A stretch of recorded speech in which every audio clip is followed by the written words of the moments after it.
All right, guys.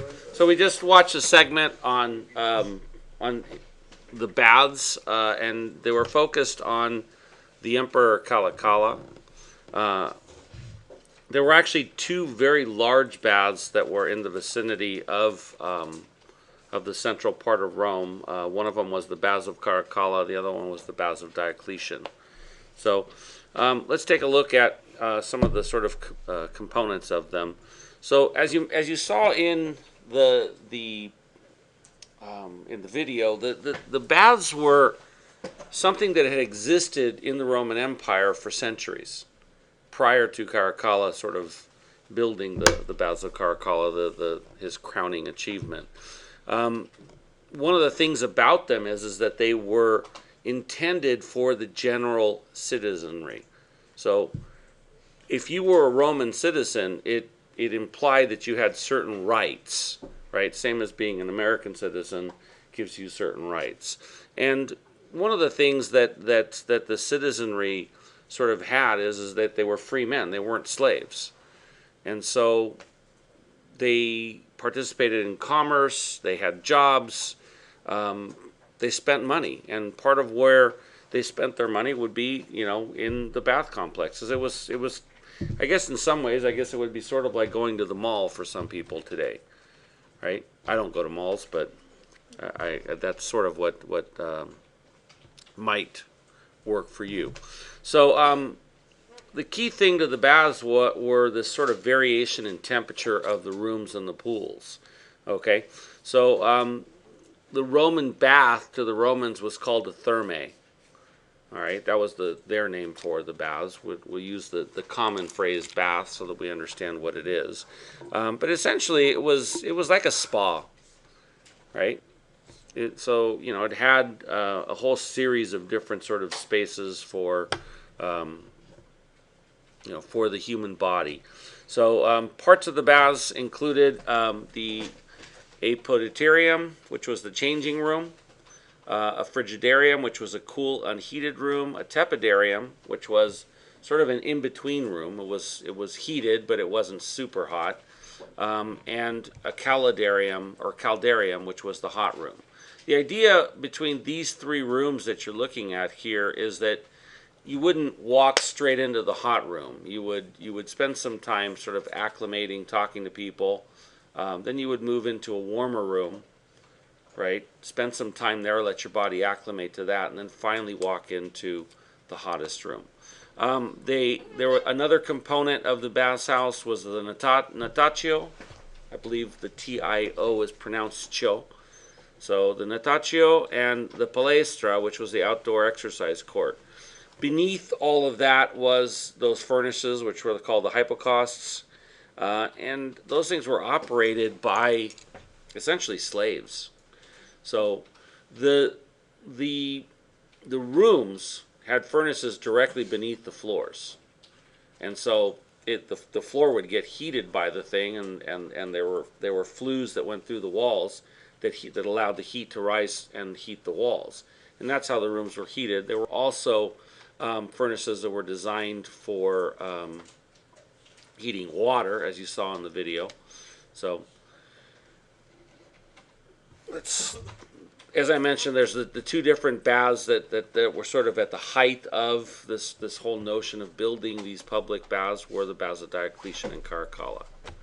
So they were, as we were just talking about, they were social centers. So they had this sort of character of like a country club. So it's a place where you would go to sort of see and be seen, as well as to conduct commerce and communication in a setting outside of a business setting. All right, what you're looking at here is an artist's rendition of the Baths of Diocletian. This is a sectional view, so don't think that it looked like that. I remember looking at this image, this very same image, when I was in school, and thinking, well, what was it? Was it like an open structure? And it's not. This is intended to be an artist's sectional view, a cutaway view, showing kind of the intricacy of the inside of the baths and the level of mosaic that was sort of placed on the walls and the type of floors that you would find in them. Okay, so here is one of the, here's a plan of the baths of Diocletian, one of the two baths that we're going to be looking at. So one of the things that I want you to note is that there's this sort of central building in the center, right?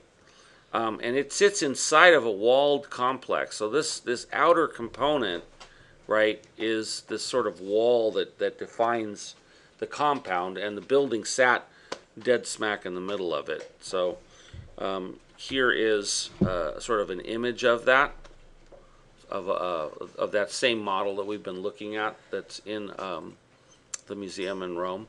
So it had a theater at one end. It had all of these buildings that would sort of be set into the sides of the wall. It had gardens all the way around, and the bath buildings were actually in the center.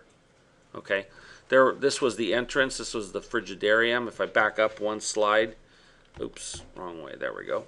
So this is actually upside down compared to what we're looking at. You can kind of center yourself to the image by looking at where the theater is and where this frigidarium is. Okay, so going back to that one. All right, so there's the theater in the back, there's the frigidarium in the front, and you just sort of walked through this sort of symmetrically arranged sequence of spaces. One of the things about both of the bath complexes was that they had this extremely rigorous sort of axial relationship. So they were very heavily symmetrical. This is examples of the baths of Diocletian, what remains of them today. Here is a plan of the baths of Caracalla. That's the emperor that we just looked at in the previous video, and you can see that it was a massive complex. Okay, the interesting thing about the baths of Caracalla is that it had this back area that was laid out kind of like a park, and so there was this almost sort of garden-like tropical Garden of Eden setting to the compound. And once again, you see it sort of inside of this walled compound. So the building sits in the center of this walled space. And here is the photograph of the model. So there's that garden that we were just talking about in the back. Right, there is the amphitheater, and you kind of get an idea of the sense of scale of this thing when you start to compare it to some of the apartment buildings that you see in the foreground here. Here is an aerial view of what is left of the baths of Caracalla. You can see this is an amphitheater that was built after the one that's there. They still hold performances and stuff there. All right. So I'm going to go ahead and stop this here because we're going to move into temples next, and there's a segment on temples that I want you guys to watch in that other show.